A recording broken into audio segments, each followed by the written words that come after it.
Well, I hope everybody is doing good. Things are going really good around here. It's just kind of amazing to me. Gosh, got a bug in my mouth. First part of the video.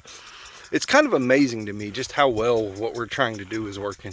You know, I don't know anything. I don't have a farming background. I have had a little garden and raised some homestead type animals my whole life. But as far as working on a farm, the other day when I helped my buddy move hay was literally the first time I've ever operated a farm tractor. I mean, I can pick fly crap out of a pepper jar with a skid steer or backhoe. I did construction work my whole life, but I've never been around it. So doing this thing that everybody's telling me is right opposite of what they've been doing forever is kind of odd to me, but it works. And I'm going to show you guys.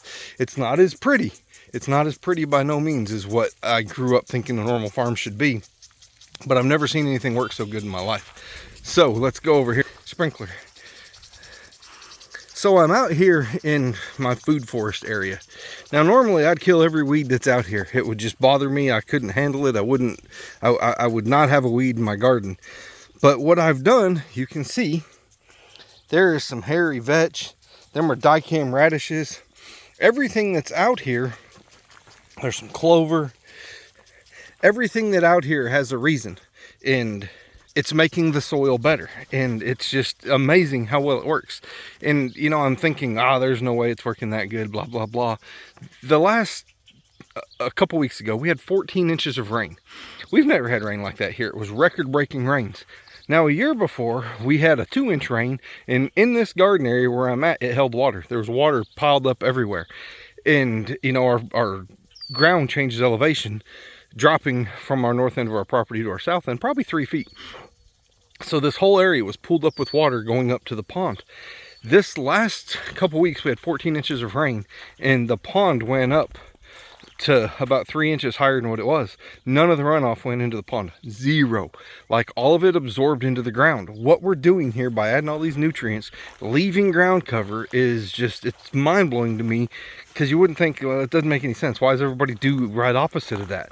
But if we keep the weeds in control to where they're not out here doing all this crazy stuff and, you know, and getting taller and everything like that, if we keep them, I come out here with a push mower with a bagger and I mow all of the weed parts down. Now the radishes I'm leaving because they're going to root down into the soil and basically break through and aerate the soil. I'm planting them all over my whole property this year to help with our compaction issue, and it's amazing. I will pull one to show you guys. I mean, they're just a big old deep rooted, like right here. This, which vetch is an amazing plant. The seeds can be poisonous.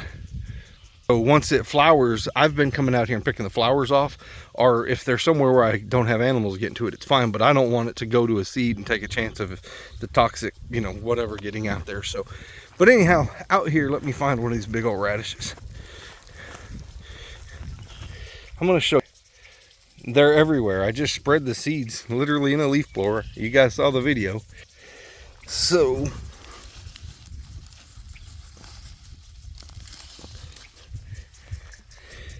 they dig almost like a carrot would.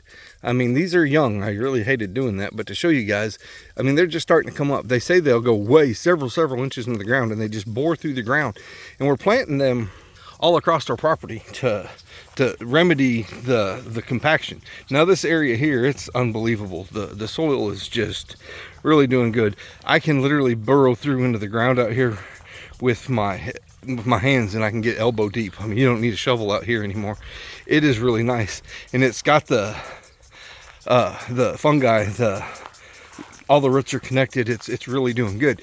But over here, I'll show you guys, and I've done a bunch of amendments to the soil in the last couple of days. But over here where I planted my corn, it wasn't good. We didn't do anything. We planted corn here because it was going to be wasted land, and I added some wood chips and some cow manure that's a couple years old in the last couple of days, but it was cracking. After 14 inches of rain, the ground that we hadn't worked, and I'm sure I can find, like right here in the soil, you can see there's cracks in the soil in the areas that we haven't worked. Like in my little pasture area, you can see the ground's just hard, where the water would just run right off and not absorb anything. So by doing what we're doing and adding all these roots and all this natural carbon into our soil, it's absolutely changing everything. And you can see, now I've added some wood chips and some carbon. This ground here, I mean, it's hard, it's crusty, it's just not as good. Now you can see I've got cow crap and wood chips all over the place, but this ground here, I can rub my foot, and I mean, it's got hard, there's no moisture. So this area north of my solar, this is all going to be corn. I'm going to really work this soil this year. And then at the end of the season, and I know everybody else is totally against what I do, but it works for me, I am going to take, and I'm going to get a bunch more of this hay right here that my buddy is raising, that is all natural, no chemicals, and it's poly hay, so it's got multiple different species of plants in it. I'm going to take that and I'm going to roll it. I'm going to get a whole bunch more, but I'm going to roll it over where my weed is. And in my garden area, I'm going to do the same thing. I'm going to roll to the point that we're able to cover our whole property in hay, and then I'm going to let the chickens come out here and mulch it and go through and pick through and eat all the seeds out and spread it like they did in our garden. And it's amazing how well it works. Got to show you guys one of our little creatures. Got a horny toad. Those things were everywhere when I was a kid, and over the years all the chemicals that the farmers around here spray have killed them all. And I've left a few red ant dens alone because that's what they eat, and after a few years they've really come back. I can't walk through my yard somewhere without seeing them. When I get out here to mow, I literally have to mow at the slowest speed that there is because they run everywhere. I bet there's hundreds of them out here. But anyhow, with that said, I'm going to show you guys the difference. Now, I have not weeded yet. I have been really busy, so I have not weeded yet. But you can see, this is our garden where we threw hay out and let the chickens just kind of blend through it. There is a section that did not get as much. It's kind of thick. And there's a section that didn't get any. Now, that section that didn't get any, I planted all of that in sunflowers. Sunflowers have a really deep taproot. So the deep taproot helps break through the soil, helps hold the soil down. We're going to use the sunflowers as food for our animals and stuff. So we're getting to that. I just didn't have enough mulch this year. So we will add, again, on top of that, we're going to roll hay bale after hay bale. And we're going to mulch that entire area this year. And we're going to just knock them sunflowers down at the end of the year once we harvest the seeds off of them. And we're going to knock them down, and then that taproot will be there, plus all the stalks will be there, which will help hold that soil down, and we won't have any bare soil. My goal this year is to eliminate any bare soil on my property. If there's no plants on there, it's not absorbing anything from the sun, and if it's not absorbing it from the sun, it can't transform it down into the ground. And like adding chemical fertilizer, if you're adding chemical fertilizer, it's getting way more fertilizer than it needs, so it's not working the full process that it would to get the carbons and everything down into the ground that it needs. So eliminating anything but natural. We're using fertilizer and animal waste, compost, and plant and organic matter is all we're going to use, and we're going to try to keep everything to where there's no bare soil. You see, this is not pretty. I mean, there's a lot more weeds than, but I'll go out there, I'll knock them down, I'll take the tall weeds that I knock down with my lawnmower, and I will put them into my compost with the bagger, and I'll just keep them knocked down, and then add more mulch, and I am keeping that micro fungi alive in the soil, keeping everything moist and wet. The amount of water we're using is probably 1/10 of what we've ever had to use before. I mean, it's amazing how much water retention we're getting, and just everything. It's working so much better. So if you have never got into poly farming and permaculture and adding nutrients into your ground, do some research. There's a guy named Joe Salatin. There's a guy named Gabe Brown. There's several different people that are out there that have YouTube channels and have written books about poly farming and permaculture.